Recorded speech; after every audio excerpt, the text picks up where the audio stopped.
Hi, I'm Rich with insideHPC. We're here in SC15 in Austin, Texas at the Penguin Computing booth. And I'm here with Phil Pokorny. How you doing, sir? Pretty good. It's an exciting event for us. Yeah. I mean, you guys got a lot going on, but this one in particular we're going to see was a surprise to me. Open power from Penguin Computing.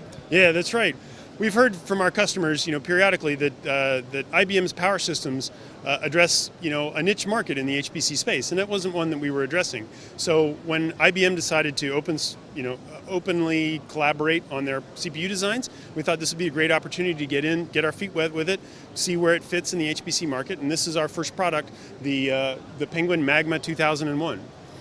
Okay, so the first of many systems kind of thing, and plugging into your existing infrastructure? Yeah, so we think that if this takes off, that there could be a lot of interesting follow-on products, both in our Tundra ES line as well as in a standard rack mount.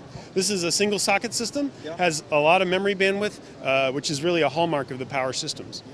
Is this got acceleration slots at all? Can you put a GPU in there, or it's not set up for that? No, there's no room in this chassis for a GPU, but that is one of the really key interesting features about the open power architecture is their collaboration with NVIDIA and the possibility that in the future we will see platforms with NVLink native to the CPU that'll give the GPUs direct memory access and allow for cache coherent memory access from the GPUs to the CPU systems.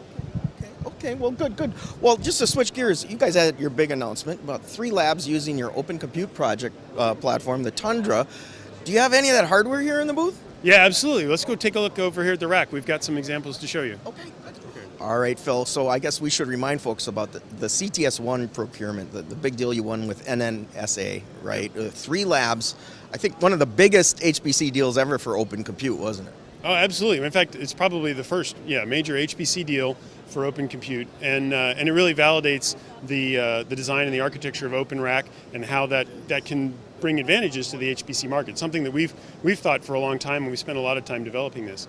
The labs Lawrence Livermore, Sandia, and Los Alamos collect together, pool their funds, and buy the same architecture so that they can gain shared experience by optimizing those clusters to perform as best as possible across all of those labs. And they came to us, with an RFP request and asked for some very specific things that are embodied in this particular sled that we've created for them. They wanted an Intel motherboard because they've had a lot of success with that boards from Intel in the past. So this includes a board from Intel in our sheet metal design. And then they also asked for liquid cooling as an option because at altitude, it's kind of a challenge to cool the CPUs, and 2 of those labs are above 5,000 feet. So we've partnered with Asetek for this liquid cooling solution. We've still got a BY16 Gen 3 slot here for their high-performance interconnect. They'll be deploying a 100 gigabit networking solution, either from Mellanox, they haven't decided yet, Mellanox or Intel. And we think it looks really nice, and a rack full of these things is going to be a joy to behold. Well, great. I was reading about how they use these things, right? And this is kind of the workhorse for NNSA, right? They want to be able to run their workhorse jobs at the 3 labs and have identical kind of hardware so that they're not, there's no differences, right? So, yeah, that's right. Yeah, that shared experience of optimizing the clusters in all 3 labs really enables them to optimize their cluster stack and their management methods for that hardware design. They claim that they had, if you look back a generation, their Sandy Bridge architecture was what they deployed previously, and that even the newer Ivy Bridge processors, clusters built on Ivy Bridge, couldn't outperform the deep optimizations they had done on Sandy Bridge. So they could have invested more time to do Ivy Bridge, but they already had these clusters of Sandy Bridge, and we're getting such good performance out of them after the optimizations they were able to do. Yeah, and I heard about the voltage and everything that you guys were using for Open Compute. That was actually very copacetic with what they were doing there in their facility, wasn't it?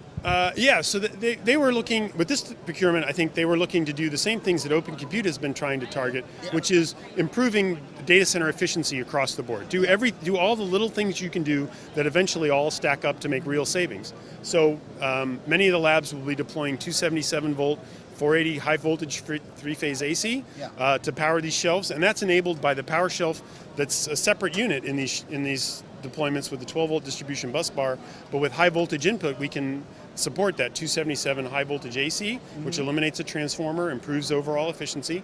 It also means that these rectifiers can run in their more optimum efficiency range rather than what you would see in a typical server where you might have a power supply that's only half loaded or maybe even only 15 or 20% loaded, depending on the design. Our partner Emerson has done a lot of really interesting things with this power shelf that's interest to other customers in terms of built-in batteries, UPS capability, high voltage DC capabilities that are enabled that then transparently, sort of effortlessly become available to all of these shelves that we've already talked about, because the power shelf is separated. They don't care where the power comes from ultimately, they just care that they get 12 volt from the bus bar. Okay, Phil, what are we looking at here? So this is a side of Open Compute you typically won't see, because this is the back of the rack and there's no user serviceable parts in the back of the rack. Except in this case, for CTS1, we've engineered with our partner Asetek a liquid-to-liquid heat exchanger that allows us to extract 60% of the heat from the nodes directly to liquid and lighten the load, and also make it much easier to deploy these clusters at the elevations that Los Alamos and Sandia are at above 5,000 feet. Okay, so above, at that high atmosphere, it's hard to move enough air to cool off the machine? That's right. There are fewer atoms of air, and so they don't absorb as much heat. Okay. So this is a closed loop system. Do you need chilled water to run this then? So no, it can run from warm water. There's a facility connection there at the bottom, and then there are closed loops in each of the nodes, and then so you don't have to run specially filtered water into the nodes. Each of those loops are closed. That's kind of a hallmark of the Asetek system.